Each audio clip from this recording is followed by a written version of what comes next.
Hi, and welcome to another episode of the Venari Podcast. Today we're talking radiopharma with Ken Herrmann and Valentina Ambrosini. Welcome both. Nice to meet you. Nice to be here. Thank Great. you.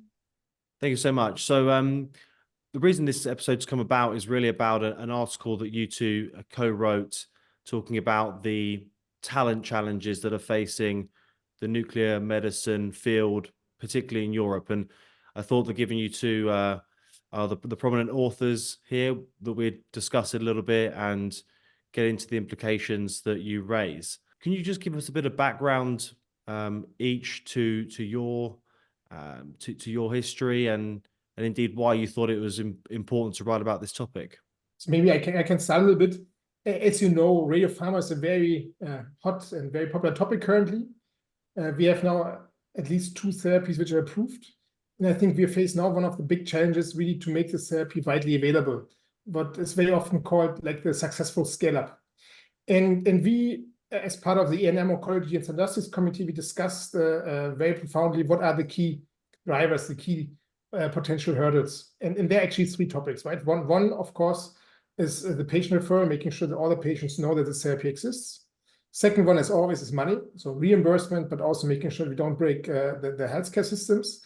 And the third one, which we believe actually is the most important one, is the availability of workforce. And the reason we care so much about this topic is twofold. First of all, we see in Europe, but not only in Europe overall, a lack of trained people in the medical field.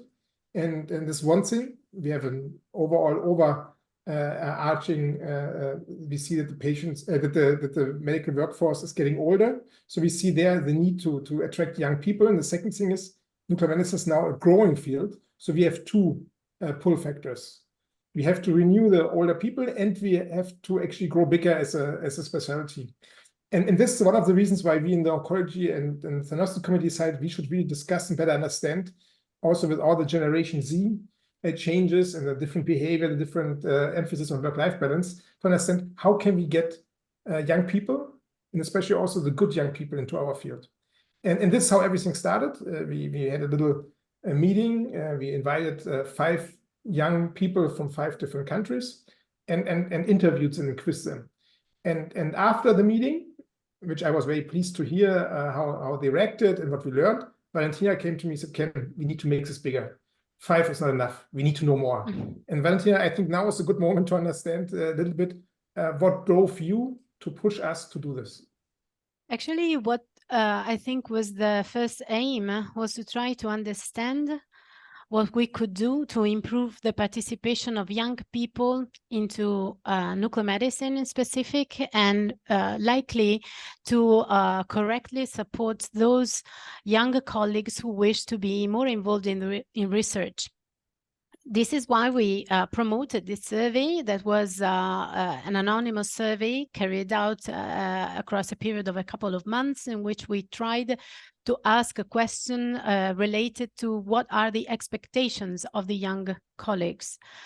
And I think that it was quite a good outcome to retrieve 190 answers from colleagues all over Europe. It was specifically designed for people who were in the residency programs, so we could have a picture of which were the challenges that they were facing. It was partly interesting to understand that more than 70% of the people who answered the survey picture themselves in a 10 years' time as physicians who could practice both. So both patient care and research. I think this is very interesting because we are all actually pushed to take opinions on what's happening the next minute, but actually probably what is important for young people is to drive their career in the correct direction. And they asked specifically to improve the situations, the occasion in which they could have more mentoring, more residence-oriented events. And it was also interesting to understand that they, although probably they do take part to many programs in which the basics of research are done and explained, most of them would like to have a more real life data on how to actually do research. So what do you think are the major implications then of what you found? What was it that you learned that was different to the original understanding? Well, I was quite surprised to know that, first of all, that they require a lot of mentoring, because I would have expected that at each institution they would find some older people who have more experience in the research setting that could actually help them to start their own projects. And I was not surprised to hear that most of them would like to become more knowledgeable in the basics of research, because one thing is to have an idea, the other is to go through the whole process from the ethical committees to the data drafting, statistical analysis, and actually in the end, finally writing the paper. So that part was not surprising. And most of them are very interested in exchange programs, especially within Europe and as part of academic recognized exchange. They would like to do so mostly to face what Ken was mentioning. So the fact that nuclear medicine is a rapidly evolving field, so many young colleagues are much interested in seeing what is not present at their own department. This could be new radiopharmaceuticals, so people might be interested in visiting places where there are new traces that are not available at their centers, or mostly centers who do also have the possibility to perform theranostics, so the possibility to also follow patients during radioligand therapy. Okay, and you spoke about the dual pressure of a restricted, well, an increase of demand for the talent in this space, and then also a compression from the senior end of people exiting the field because they're retiring. How do you see the partnership between what can be done in academia and in industry, given your roles with industry, around building those pipelines early on and giving people exposure to the field so that they stay in the field and they contribute to the development of it? That's an excellent question. You already gave the answer yourself. We have to do this together.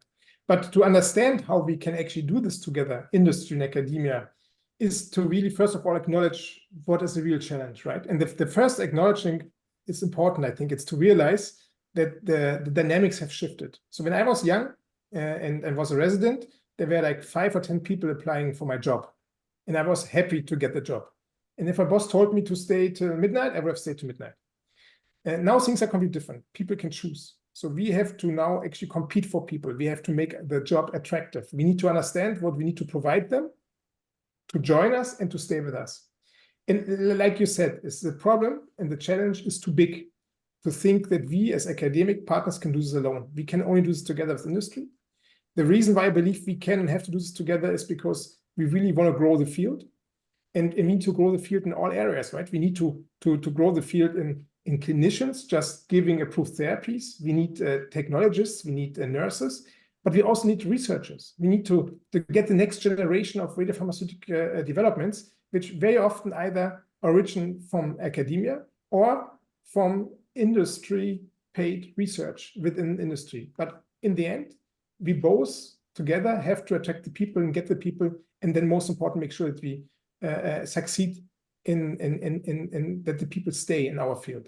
So how can this be done? I think it's really, we need to break down the walls between industry and academia. There's also traditionally, I think, a certain separation, yeah, the good one and the bad ones, and one only wants to make money, the other one is working for the heroic respect in academia. I think we really need to see this as an opportunity to say we have to do this together.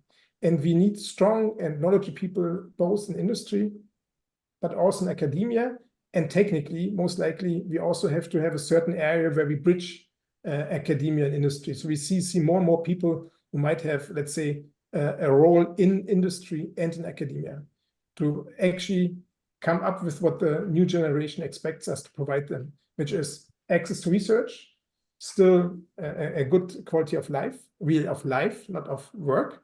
And the third thing is also make sure they get the mentoring and support they need Because again, it's not that we didn't want any mentoring 30 years ago. It just was not offered, and we took what we could get. Now people can choose. And I think this is very important, what Valentina pointed out. We learned now what the young generation really cares about. And this means they do care about research, and they do care about mentoring. We could also say, well, they maybe lack a little bit of self-dynamic, because technically both of these things could be also done on their own. But to be honest, we're not in the position to demand this. We should really try to listen very carefully and try to provide what is needed to get the people in the field and to make the people stay. Are there any examples of this cross-fertilization, this collaboration between industry and academia that you think have been working, that could be copied or learned from by others? I mean, there are a couple of examples. So first of all, I think when you go to a congress like EANM, as an example, in the nuclear medicine physicians, you have these lunch symposia, which are very good, right? And right now we focus very much on actually the later stage career people. We might think about coming up and using the successful model and try to really focus on young groups. A second thing I think, which is very important, is I always think about the concept, the idea of a European School of Diagnostics, which means that we really compile a portfolio of information, and we try actually not only to reach out to young doctors and young nurses, but even the level before, when they're at high school. Try to make people aware that this is an exciting field. Everyone knows about cardiology. Everyone watches Grey's Anatomy and emergency room shows. I'm not aware of a diagnostic therapy show. But I think it's very important that we join forces there and make people aware of the field. And like I said, lunch symposia, certain graduate schools sponsored by industry, this is something which has been successful, but I think this can just be the beginning. We should go to the next step and really say, we really build a Europe-wide program to attract these people, but even going even earlier, even going to people who are still at high school. But Valentina, what you saw? Because I'm maybe a little bit biased there. I totally agree with the fact that most people are not completely aware, even medical students are not completely aware of what nuclear medicine is. And actually, I believe that most people actually attending medical school would not pick nuclear medicine, since they believe it's just a diagnostic field, which is away from patient's care. I mean, detached, just sitting in front of a PC and reporting scans.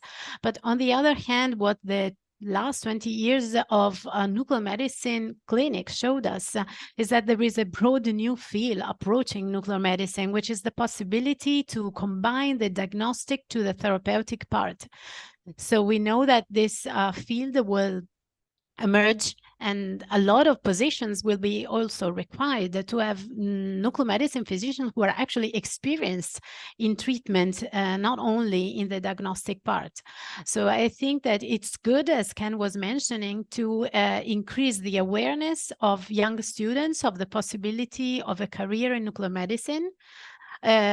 Understanding also that this field has a very, let's say, high rate of turnover, which means the new radiopharmaceuticals are continuously developed. So this means new possibility for research, and of course a more challenging work, because everything continuously changes. So you have to learn and adapt to the new ways of diagnosing and find the correct indication for treatments of new radiopharmaceuticals. So it's good to promote the characteristic of the whole field of nuclear medicine also to the students attending medical school. I'm familiar with the ICPO's Academy for Theranostics. What about specifically to Europe? What should people know about in terms of resources for young people training in this field? Excellent question. So first of all, the ICPO program is an excellent program. They have a focus, like you mentioned, a little bit more outside of Europe, but I think it's a very, very good starting point.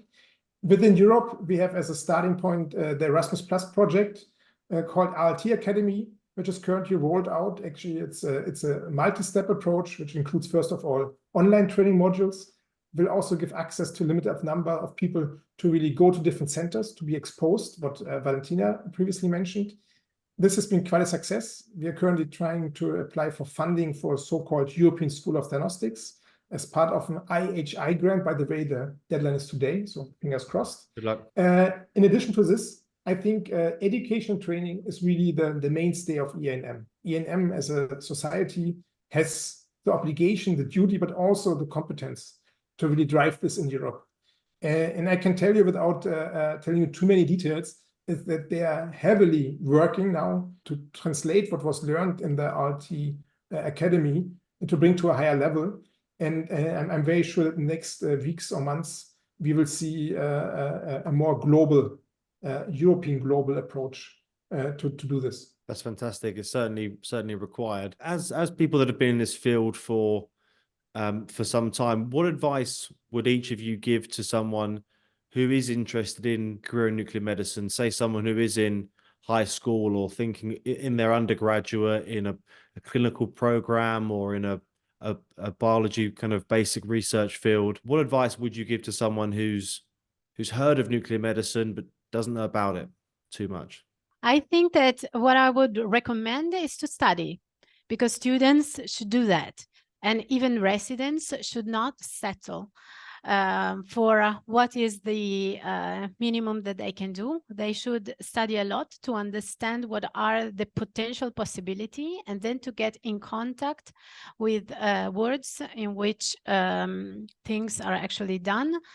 For example, our university started also a program to actually explain how medicine works in high schools. And this could be also interesting considering the reduced number of people who are picking medicine in Italy as well.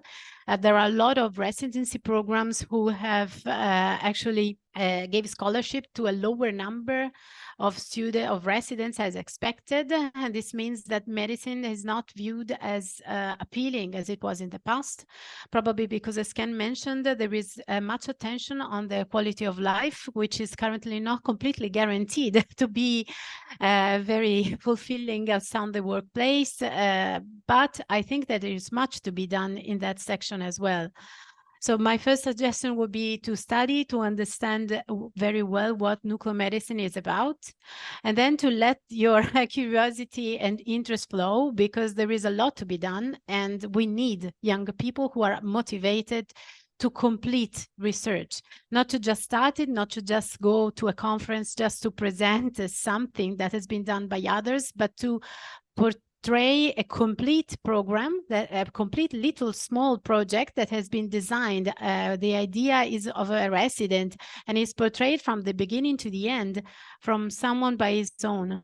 So, and this will be the first step towards participating in much bigger trials and projects. I usually use two different angles. So one is the angle why I myself joined actually nuclear medicine, because it's an absolutely exciting, fast-changing, high-energy field where you can actually really develop new therapies, and in a certain time, which in my case is 15 years only, see them from being first in human to approval, and really improving the outcome of cancer patients. And this is very often one of the things when I ask people, what makes you wake up every day, right? And for me personally, and as I still love nuclear medicine dearly, is there's not another field where you can do this, what we have seen in the last 15 years. And the second angle I would also like to use is like, I mean, what other field, where can you get rich and help people? Because, and we have to talk about this, right? Look about the acquisition of Race Bio by BMS with 4.1 billion. I mean, 4.1 billion, this company didn't exist 3 or 4 years ago. So I think it's actually a fantastic thing. We can do both. You can do something very exciting. You can actually become rich if you're lucky, not me, but you can become rich. Some people get rich, and you can improve patient outcome. And I think this is something which we as a field need to tell people. You know, you don't have to have only a phone app, or you don't have to be Taylor Swift to do something good to become rich. You can do nuclear medicine. Yeah, I think that's super important, is that people don't want to talk about it, but those practical aspects around quality of life, around compensation, about longevity in a career, it's clear to see that this is going to be a mainstay of cancer treatments for the foreseeable future. And with the accelerated development paths and how quickly things can be moved forward, that kind of immediate feedback for people and seeing the fruits of their labor quickly, I think is going to be more attractive and is going to build that picture, build that story, which is going to hopefully increase the attractiveness for people to enter the field. So thank you both so much. Is there anything else that we haven't covered that you think would be important to touch on? I would take the opportunity for last statement. I think one thing we learned from this survey is that the young generation is interested in our field. They care a lot about research, but they need help. So I would make a large shout out to my generation and even the people who are a little bit more established than me in the field to take this serious. Try to attract these people, show them a pathway where they can do clinical work, can do research, we give them support they need. Because let's be honest, if we don't succeed, we have a fantastic therapy which will die out because we don't have enough people to do this. So we need the support of all the colleagues and all the nuclear medicine people out there to get the next generation into our field. I really appreciate the comment, because the perspective you both have is fantastic, and it's really going to be, I think, a useful addition to the series, which is really talking to people from all different parts of this very important space. So thank you both very much.